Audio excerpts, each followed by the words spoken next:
കേക്കച്ചനെ ഷെഡിൽ കയറ്റി ഇതുപോലെയുള്ള ആമ്പിള്ളാരെ കളത്തിൽ ഇറക്കിയാട്ടെ.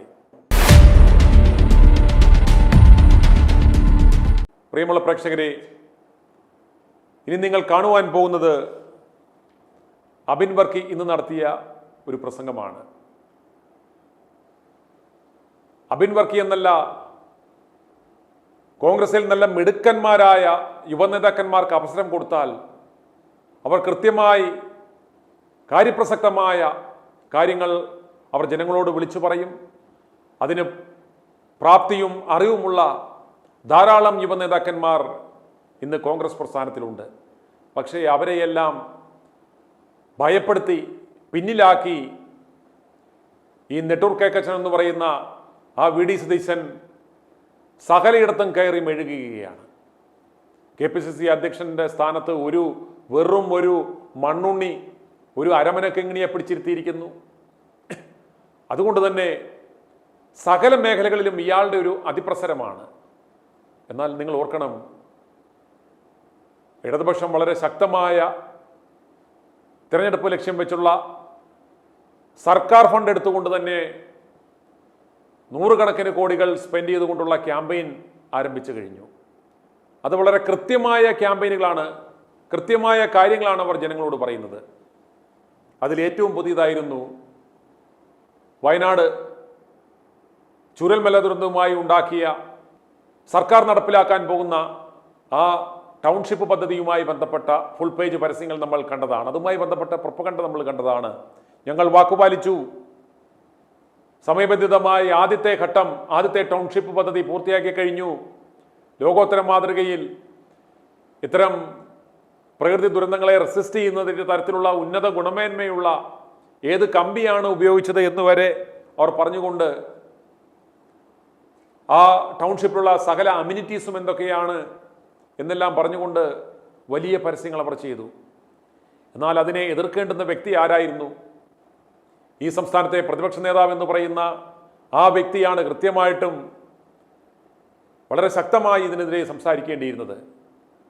അവൻ തേൻകണി യാത്രയുമായി അയാളുടെ ആളുകളെ വെച്ച് ഇയാളെ ചുമപ്പിച്ചുകൊണ്ട്, ഇയാൾക്ക് കീജൈ വെളുപ്പിച്ചുകൊണ്ട്, ഇയാളെ ഹാരമിടിപ്പിച്ചിട്ട് വെടിക്കെട്ടും പടക്കവും പൊട്ടിച്ച് പുലികളി എന്ന പേരിൽ അവരുടെ വയറിൽ ഇവൻ്റെ ഫോട്ടോയും പതിപ്പിച്ച് നടക്കുകയാണ്. എന്നാൽ ഇത്തരം വിഷയങ്ങളിൽ ഇത്തരം തീവട്ടിക്കൊള്ള നടക്കുമ്പോൾ ശക്തമായി പ്രതികരിക്കേണ്ടുന്ന വി ഡി സതീശൻ എന്തേ പ്രതികരിച്ചില്ല എന്ന് പലരും ചിന്തിക്കാം. നിങ്ങൾ മനസ്സിലാക്കുക, അബിൻ വർക്കി എന്ന് പറയുന്ന ആ മിടുക്കനായ ചെറുപ്പക്കാരൻ പറയുന്നു താനൊരു സിവിൽ എഞ്ചിനീയറാണ്. തൻ്റെ ആ അനുഭവത്തിൻ്റെ പശ്ചാത്തലത്തിൽ പറയുകയാണ്, ഈ പരിപാടിക്ക്, ഈ പദ്ധതിക്ക് പരമാവധി ഒരു 150 കോടി രൂപയാകത്തുള്ളൂ. ബാക്കി ഏതാണ്ട് 650ഓളം കോടി രൂപ ഊരാളുങ്കൽ സൊസൈറ്റിയെ മുന്നിൽ നിർത്തി വെട്ടിപ്പാണ് നടത്തിയേക്കുന്നത്. അദ്ദേഹം കൃത്യമായ കാരണസഹിതം വളരെ ലോജിക്കലായി, വലിയ ടെർമിനോളജിയോ ജാർഗൻസോ ഒന്നും ഉപയോഗിക്കാതെ ഏത് സാധാരണക്കാരനും സാമാന്യ ബുദ്ധി ഉപയോഗിച്ച് ചിന്തിച്ചാൽ മനസ്സിലാകുന്ന രീതിയിൽ അദ്ദേഹം കാര്യങ്ങൾ പറഞ്ഞ് മനസ്സിലാക്കി. എന്നാൽ ഇതിൻ്റെ എല്ലാം പങ്ക് നക്കി തിന്നുന്ന വി ഡി സതീശന് ഒരു അക്ഷരം പോലും വേണ്ടിയിട്ടില്ല എന്ന് നിങ്ങൾ ഓർക്കണം. ഇതുപോലുള്ള മിടുക്കന്മാരായി ചെറുപ്പക്കാന്മാർക്ക് ഓരോ പദവികൾ നൽകി അവരെ എംപവർ ചെയ്ത് അവരെ സംസാരിക്കുവാൻ അനുവദിച്ചാൽ ഇതുപോലെയുള്ള പൊള്ളത്തരങ്ങൾ അവർ ലോകത്തോട് വിളിച്ചു പറയുമെന്ന കാര്യത്തിൽ യാതൊരു സംശയവും വേണ്ട. ഇന്ന് അബിൻ വർക്കി എന്ന യുവനേതാവ് മാധ്യമങ്ങളുടെ മുന്നിൽ നടത്തിയ ആ സംഭാഷണം ഒന്ന് കേട്ട ശേഷം ഉടനെ മടങ്ങി വരാം. വയനാട് ഊരാളുങ്കൽ ലേബർ കോപ്പറേറ്റീവ് സൊസൈറ്റിക്ക് കൊടുക്കുന്ന പ്രോജക്റ്റ്, ടൗൺഷിപ്പ് പ്രോജക്റ്റ് എത്ര കോടി രൂപയുടെയാണെന്ന് അറിയാമോ? 750 കോടി രൂപയുടെയാണ് ആണല്ലോ. വയനാട് സർക്കാർ പണിയുമെന്ന് അവകാശപ്പെടുന്ന വീടിന് എത്ര ലക്ഷം രൂപയാണെന്ന് അറിയാമോ? 20 ലക്ഷം രൂപയാണ്. ഞാനൊരു സിവിൽ എഞ്ചിനീയറാണ്. എന്താണ് എർത്ത്ക്വേക്ക് റെസിസ്റ്റന്റ് അല്ലെങ്കിൽ ഇങ്ങനെയുള്ള സ്ഥലങ്ങളിൽ പണിയുന്ന റെസിസ്റ്റന്റോട് കൂടിയ വീടുകളിൽ ഉപയോഗിക്കുന്ന മെറ്റീരിയൽ എന്നും അതിന്റെ ഡിസൈൻ എന്നുള്ള ഒരു കൃത്യമായ ധാരണ എനിക്കുണ്ട്. ഞാൻ ഇപ്പോഴും പറയുന്നു, 8 ലക്ഷം രൂപയിൽ നിന്ന് 12 ലക്ഷം രൂപ കൂടുതൽ മുടക്കേണ്ട സാഹചര്യം അങ്ങനെ ഒരു വീടിനില്ല എന്ന് ഞാൻ വളരെ ആധികാരികമായിട്ട് പറയാൻ ആഗ്രഹിക്കുക. ഇനി അതവിടെ നിൽക്കട്ടെ, 20 ലക്ഷം രൂപ ഒരു വീടിന് മുടക്കിയല്ലോ. 100 വീടിന് എത്ര കോടി രൂപ വേണം? 20 കോടി രൂപ. 200 വീടിന് എത്ര വേണം? 40 കോടി. 300 വീടിന് 60 കോടി. 400 വീടിന് 80 കോടി. 400 വീടാണ് അവിടെ പണിയാൻ സർക്കാർ ഉദ്ദേശിക്കുന്നത്. 80 കോടി രൂപ. ഒരു ഹോസ്പിറ്റൽ പണിയെന്ന് പറഞ്ഞിട്ടുണ്ട്, ഒരു 25 കോടി രൂപ. ഒരു സ്കൂൾ പണിയെന്ന് പറഞ്ഞിട്ടുണ്ട്, ഒരു 25 കോടി രൂപ.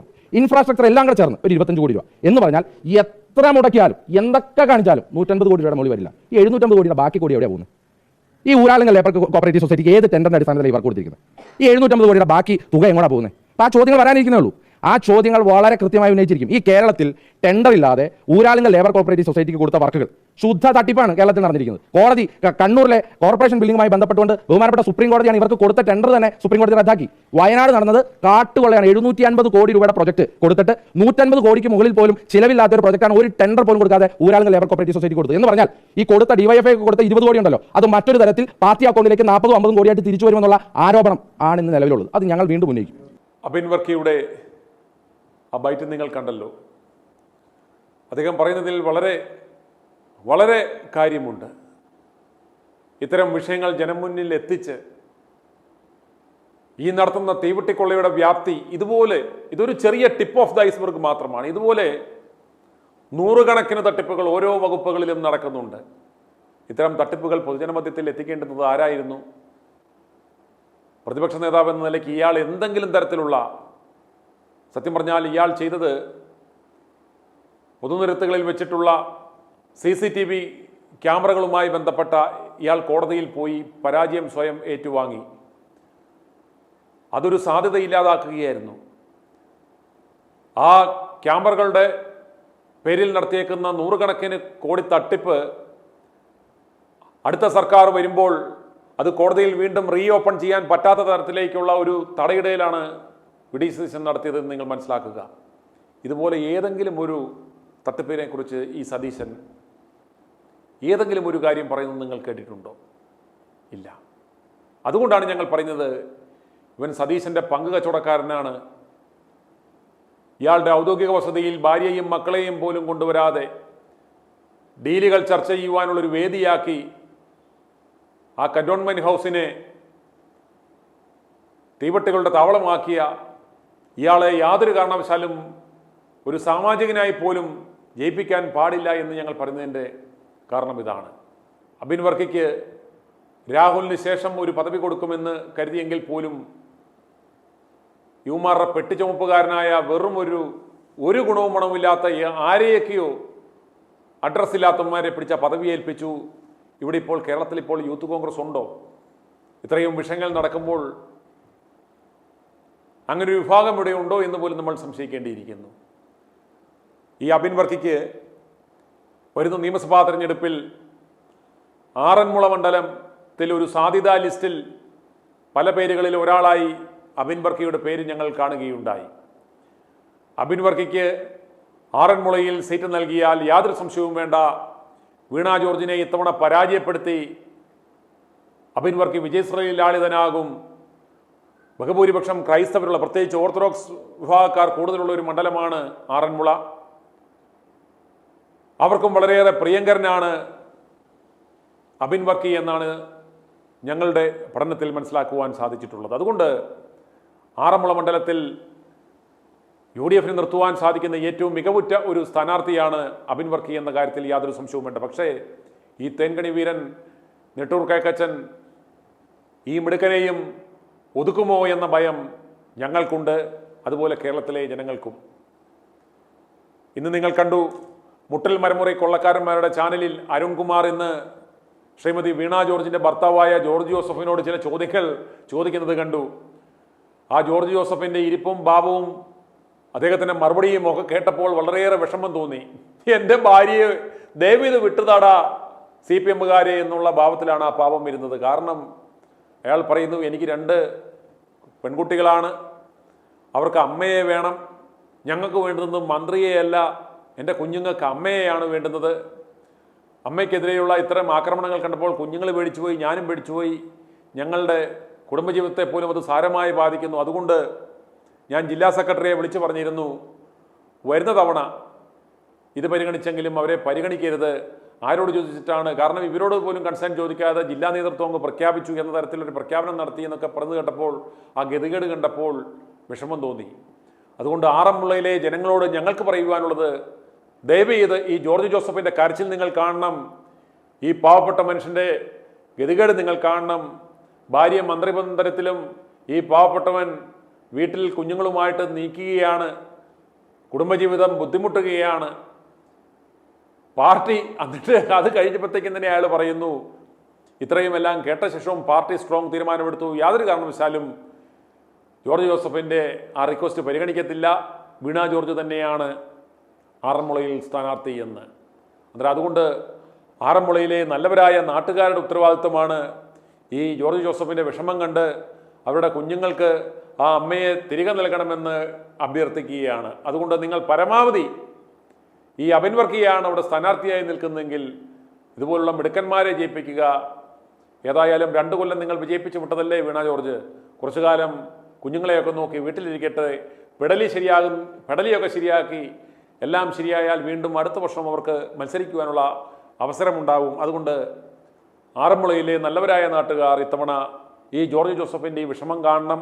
അവരുടെ കുഞ്ഞുങ്ങളുടെ വിഷമം മനസ്സിലാക്കി അബിനാണ് നിൽക്കുന്നതെങ്കിൽ, ഇതുപോലുള്ള മിടുക്കന്മാരായിട്ടുള്ള യുവനേതാക്കന്മാരാണ് നിൽക്കുന്നതെങ്കിൽ അവരെ വിജയിപ്പിക്കുക. ഇനി ITV news react for right ജനങ്ങളുടെ പ്രതികരണങ്ങളിലേക്ക്. ഞാൻ പറയുന്ന പേര് KM മറ്റു രാഹുലിന് പാലക്കാട്ട് നിർത്തിയില്ലെങ്കിലേ കോൺഗ്രസ് അരിയെ പോകും. അത് പറയാൻ വേണ്ടിയായിരുന്നു. ഇത്തവണ എങ്ങനെയുണ്ട് കോൺഗ്രസ്സുകാരായിട്ടുള്ള ജനങ്ങള് രാഹുലിനെ ഇത്തവണ ഈ രാഹുലിനോട് ചെയ്ത ഈ ശോഭകേടിന് അവരെങ്ങനെ പ്രതികരിക്കും? കോൺഗ്രസ്സുകാർ ഇത് മഹാപന്നത്തരല്ലേ, അയാളോട് ഈ കൂടുതൽ വല്ലതും ചെയ്യാനുണ്ട്. ഈ മുഴുവൻ കള്ളക്കേസാണ് എല്ലാവർക്കും, ഒരുമാതിരി ഉള്ളവർക്ക് എല്ലാം അറിയാം. ഇതാർക്കൊക്കെയാണ് ജനങ്ങള് പണി കൊടുക്കാൻ പോകുന്നത്? അതായത് കോൺഗ്രസിലെ ആർക്കൊക്കെയാണ് ഇതിന്റെ പണി കിട്ടാൻ പോകുന്നത്? ഇതിൻ്റെ അകത്ത് പണി കിട്ടാൻ പോകണ ഒന്നാമത് സതീശൻ, രണ്ടാമത് കിങ്ങിണിക്കുട്ടൻ, മൂന്നാമത് ചെന്നിത്തലൻ, പിന്നെ ഉണ്ണിത്താൻ മത്സരിക്കുന്നില്ല. ഇവർക്ക് 3 പേർക്കിട്ട് ഏതായാലും ഈ പ്രാവശ്യം ജനങ്ങൾ മറുപടി കൊടുക്കും, ഉറപ്പാ. ഞാൻ സാറിന്റെ വീഡിയോയിൽ 201 ദിവസം ഇല്ലെങ്കിൽ ഒരു 200 ദിവസമെങ്കിലും ഞാൻ കേട്ടിട്ടുണ്ട്. ആദ്യമേ ഞാൻ കേൾക്കുന്ന ഒരു വ്യക്തിയെ അത് പറഞ്ഞ മുഴുവൻ ഇന്നലത്തെ വീഡിയോ ഞാൻ കണ്ടായിരുന്നു. മുഴുവൻ ഇതുപോലെ പറയുന്ന ആൾക്കാർ ഒരു മീഡിയ വന്നില്ല ഇതുപോലെ പറയുന്നു. അത് സത്യസന്ധമാണ്, മുഴുവൻ എല്ലാവർക്കും മനസ്സിലാവും, കേൾക്കുന്നവർക്കെല്ലാം ഒരുപാട് ബോധമുള്ളവർക്കെല്ലാം മനസ്സിലാവും. നല്ല ഭംഗിയായിട്ടാണ് അവതരിപ്പിക്കുന്നുണ്ട്. സതീശൻ ഇപ്പൊ നടത്തുന്ന തേങ്കണി യാത്ര കൊണ്ട് കോൺഗ്രസിന് എന്തെങ്കിലും പ്രയോജനം ഉണ്ടാകുമോ? എന്നാ പ്രയോജനം? അവനെ ചുമക്കാൻ വേണ്ടി എല്ലായിടത്തും ആളെ നിർത്തിയിരിക്കുകയല്ലേ. അവനെ ചുമന്ന് കൊണ്ട് ഈ സ്റ്റേജിലിട്ട് വെക്കേണ്ട കാര്യമുണ്ടോ? ഈ 9 നേതാക്കന്മാരെല്ലാം ഈ പദയാത്ര നടത്തി ഇപ്പൊ ആരെങ്കിലും ചുമന്നുകൊണ്ട് പോകുന്നുണ്ടോ? ഇതെല്ലാം ഇവന്റെ പരിപാടിയല്ലേ, ഇതെല്ലാം ആളെ നിർത്തിക്കൊണ്ടുള്ള പരിപാടിയല്ല. അതുപോലെ ജനമനസ്സിൽ അവനെ ആളെ തറഞ്ഞു കയറി എന്ന് വരുത്താൻ വേണ്ടി. അതുകൊണ്ട് വല്ലോ ആൾക്കാർ ഇവനെ അംഗീകരിക്കുമോ? ഇവന്റെ കയ്യിലിരിപ്പ് എല്ലാവർക്കും അറിയാവുന്നതല്ലേ, ഇവന്റെ പത്രസമ്മേളനം എല്ലാവരും കാണുന്നതല്ലേ. ഇവന് എന്തെങ്കിലും പറയാനല്ല. പ്രതിപക്ഷ നേതാവായിട്ട് ഇതിന് പ്രളയ ഫണ്ടിനെ പറ്റി എന്തെങ്കിലും മിണ്ടുന്നുണ്ടോ? അതെല്ലാം അതിന്റെ എല്ലാം വീതം പറ്റിക്കൊണ്ടിരിക്കുക. എല്ലാ ഫണ്ടിനെ ഇവർ രണ്ടും ഓരോ നാണയത്തിന് 2 വശം.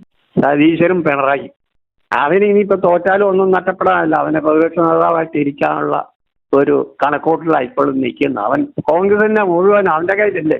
ഇപ്പൊ ഒരു KPCC പ്രസിഡന്റ് ഇവിടെ ഇല്ലല്ലോ, അവന്റെ അനക്കം കേൾക്കാനല്ല. അവനെതിരെ പോയിട്ട് മുഴുവൻ കോൺഗ്രസിന്റെ കാര്യം ഇവനേ ഉള്ളു പറയാൻ. സതീശൻ മറ്റവനെതിരെ പോയെന്നറിയും.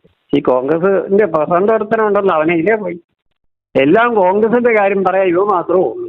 അതുകൊണ്ട് കോൺഗ്രസ് രാഹുലിനെ എടുത്തില്ലെങ്കിൽ മൊത്തം കോൺഗ്രസിന് എന്റെ ക്ഷീണം വരും. എല്ലാം വേണ്ട.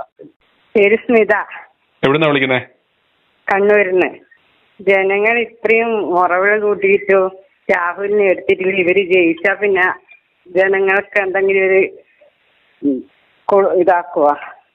ഇങ്ങനെ മുറവിള കൂട്ടിയിട്ടു അവര് അത് ഓരോ ജനങ്ങളും ചിന്തിക്കേണ്ടതാ. ഇത്രയും മ്ലേച്ഛന്മാരെ ജയിപ്പിച്ചാൽ പിണറായിയേക്കാളും നാറിയ ഭരണമായിരിക്കത്തില്ലേ കേരളത്തിന് ഇനി 5 കൊല്ലം വരാനിരിക്കുന്നു. 10 കൊല്ലം സഹിക്ക് കിട്ടു.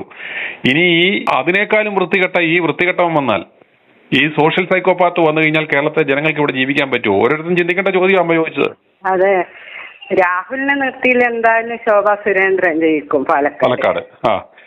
ഈ പാലക്കാട് മാത്രമേ രാഹുൽ വിഷയം കോൺഗ്രസിനെ ബാധിക്കത്തുള്ളൂ, അതോ കേരളത്തിൽ മുഴുവൻ ഈ രാഹുലിനെ ക്രൂശിച്ചത് കൊണ്ട് കോൺഗ്രസിന് തട്ടുകേട് കിട്ടുമോ? മുഴുവൻ കിട്ടും, മുഴുവനും ഉണ്ടാവും. എല്ലാവരും രാഹുലിനെ ഇഷ്ടപ്പെടുന്നുണ്ട്. ഇപ്പം തോൽപ്പിക്കണം, രാഹുലിനെ ക്രൂശിക്കാൻ ശ്രമിച്ചവന്മാർ ആരൊക്കെയാണ്? ഇവന്മാർ തോക്കണമെന്ന് ആഗ്രഹിക്കുന്ന ആളുകൾ ആരൊക്കെയാ അമ്മയുടെ അഭിപ്രായത്തില്? പിന്നെ VD സതീശൻ, പിന്നെ Ramesh Chennithala, VD Satheesan, Ramesh Chennithala. i2i News, an eye for truth. i2i News subscribe ചെയ്തിട്ടില്ലാത്തവർ ഇപ്പോൾ തന്നെ സബ്സ്ക്രൈബ് ചെയ്യുക. നോട്ടിഫിക്കേഷൻ ലഭിക്കുവാൻ ബെൽ ബട്ടണും അമർത്തുക.